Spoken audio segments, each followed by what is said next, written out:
So in this next video in the tech stack discussion, we're going to go right back down to the physical layer and look at sensors.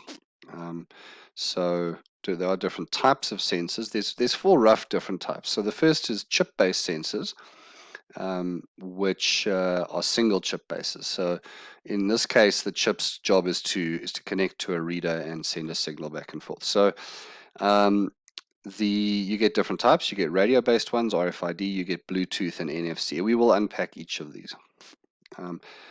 Another solution is to have a mesh of interconnected sensors that, as a mesh, can work to send a signal back and forth. So they call those Wsense or wireless sensor networks. I will come back to that later again. Very importantly, and increasingly being used, is passive sensing technologies. Camera, radar, LiDAR, and microphones, that sort of thing. So these can passively collect data like video data or audio data or the like, and obviously that still counts as IoT in that case. And then finally, there are more powerful computing devices which can also, as part of their multiple functionality, act as IoT devices. So let's unpack each of these one at a time. So let's start with single chip sensors. Now, one of the most traditional types is radio frequency identification tags, or RFID. So RFID tags work obviously on radio waves, sending radio waves back between the tag and the reader. One of the big distinctions is the relative power of the actual chips, or the actual tag. So passive tags actually are the least powerful, but absolutely magical and the cheapest. So this is an example of a passive tag. It's just got an antenna connected to the chip. It has no power source, so the power actually comes from the radio waves. When the radio waves from the reader enter the antenna, it just provides enough of a power boost to power up the chip. The chip would then send a return signal to the reader. So we saw in the factory, the Stanley Decker factory earlier in the previous set of videos, that they were using RFID chips on the actual products coming through the line. If you want more power in your tag, though, you can have an active tag. So an active tag has its own battery, which is always on, searching for the reader. So there's sort of two-way searching. The advantages, of course, of an active tag is that A, it has more power. There's more chance that the reader will find the tag, and B, that they can read each other at a greater distance. The downsides, of course, are cost. It's much more expensive, and the fact that it's bulkier and the batteries would need to be replaced. So there's several disadvantages. So you wouldn't use this unless you felt it was really necessary. There's a sort of intermediate solution, which is a semi-passive tag. So there, the reader would send the radio waves into the antenna, which would just boost up enough power to boost up the battery in the tag, a sort of smaller battery, which would then send a return signal. So the idea there is that you don't have the battery always on. So three different types of tags. The important thing is that they are radio-based. Radio-based tags, though, and I haven't put this in the slides, of course, we do have the issue of spectrum crunch, that if you have too many in a single place, like let's say it's a mall, you might run out of the ability to have that many tags in one space. Let's have a look at RFID tags in action. Oh wow, okay, so everything's got what looks like RFID stickers on them. And so I guess we just choose what we want.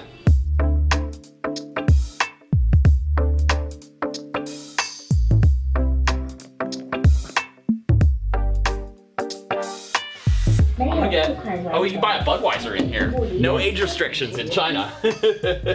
Actually, I kind of think it's beer o'clock. You want a beer? Yeah, let's do it. All right, okay. I was gonna be like, yeah, can you give me one? Yeah, okay. So we'll get 2 Budweisers. Did you want anything else? You wanted some? Oh, water for sure, yeah.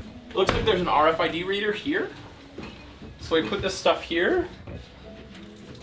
Oh shit, okay, so it's putting each of these things as I set it down. We have to scan it? Yeah, so Okay. scan it with my wallet.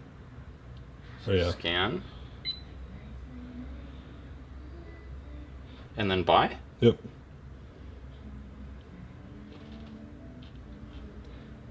Let me input password. Okay, yeah. And the screen now.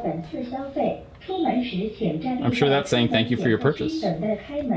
So yeah, I mean, you could sell anything in here, anything you could put a sticker on. So now, let's see, we go out to the door. Can we get out now? Oh, it automatically opened. That's amazing. That's awesome. So, okay, I want to see what's inside these stickers, because these look pretty cool. All right, so, wow, look at these. Okay, so this looks like it's printed straight onto the sticker, and then maybe just has like a little RFID chip. So that looks certainly like a passive RFID tag in play for autonomous retail. Obviously, the solution you could argue about, whether it would work in different parts of the world. You do require a certain amount of integrity from your customers. For example, not just to be drinking the beer in the shop.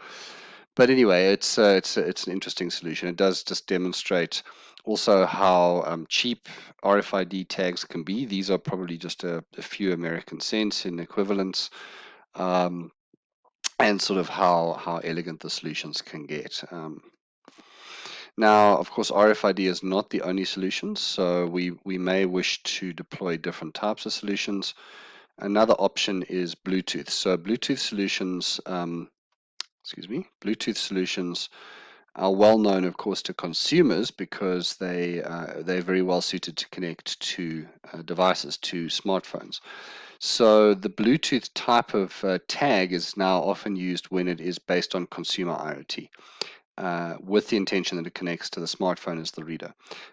We see in retail, for example, that we have a type of technology called beacon technology that is capable of connecting to user smartphones through the app of the shop, potentially providing things like promotions to consumers, etc.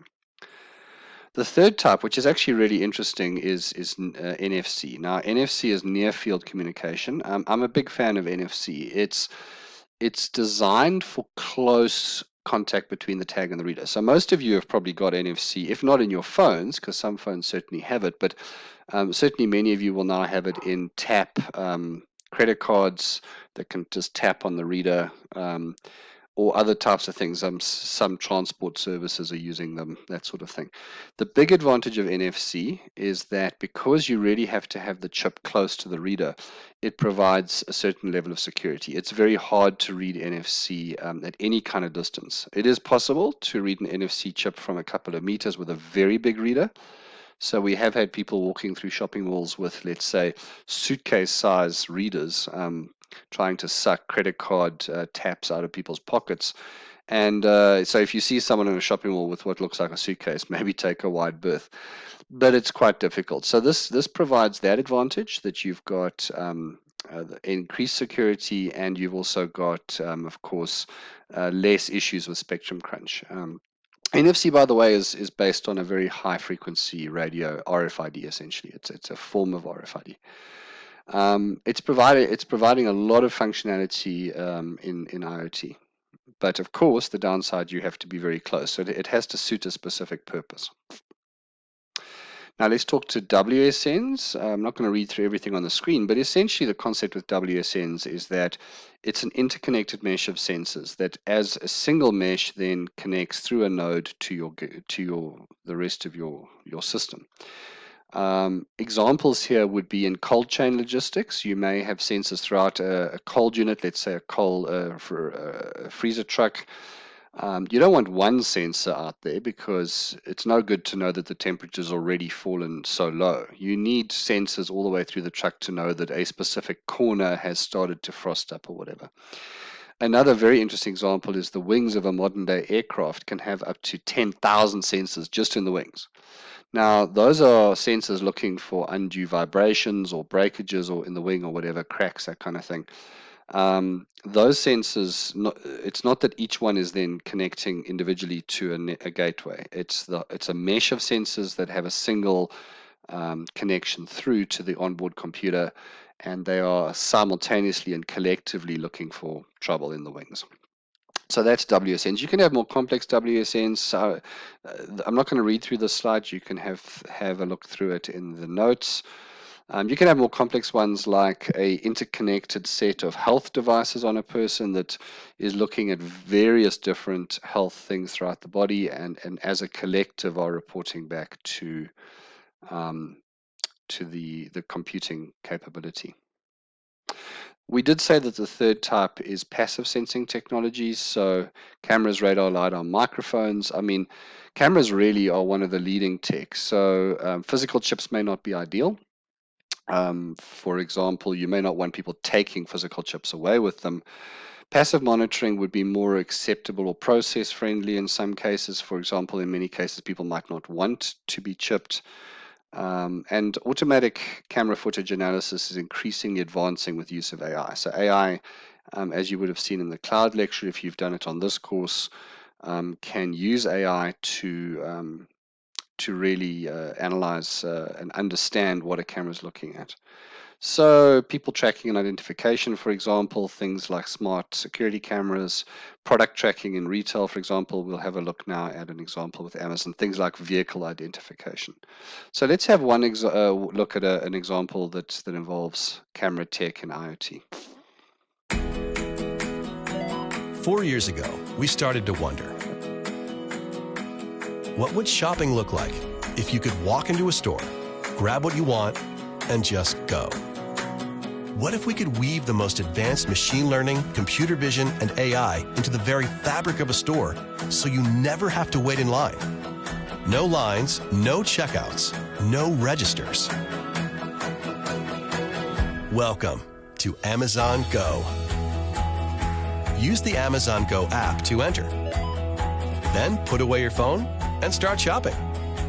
It's really that simple. Take whatever you like. Anything you pick up is automatically added to your virtual cart. If you change your mind about that cupcake, just put it back. Our technology will update your virtual cart automatically. So, how does it work? We used computer vision, deep learning algorithms, and sensor fusion, much like you'd find in self-driving cars. We call it Just Walk Out technology. Once you've got everything you want, you can just go. When you leave, our Just Walk Out technology adds up your virtual cart and charges your Amazon account. Your receipt is sent straight to the app, and you can keep going. Amazon Go. No lines, no checkout. No, seriously.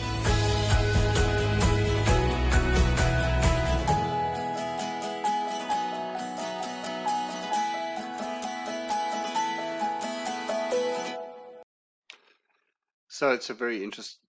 Amazon Go is a very interesting case study.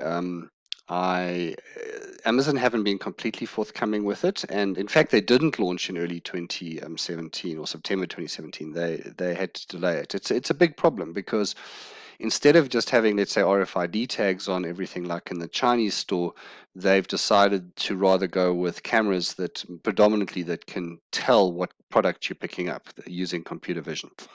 Now, that's a matter of training AI to do that. How they connect then that product to you and disconnect it to you, I actually think that they're using Bluetooth within your phone. You have to have your phone with the Amazon app on to be in the store.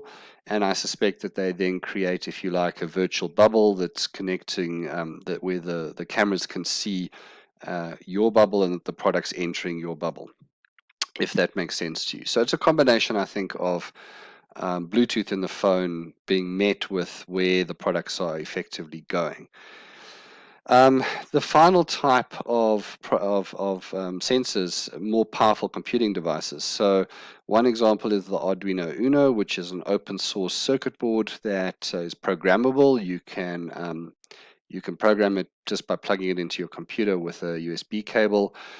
And just one example of this is you can build your own smart home by putting these into your various plugs and then connecting the Arduinos to a computer, and then that computer would be accessible from your smartphone. So that's one example where these sorts of things can be used.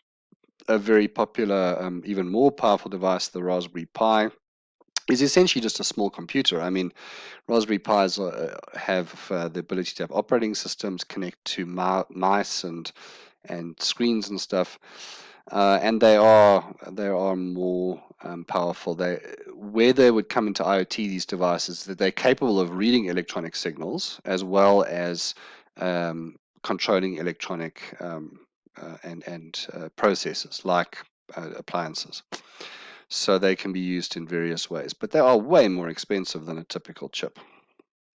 So in a nutshell, that's IoT sensors.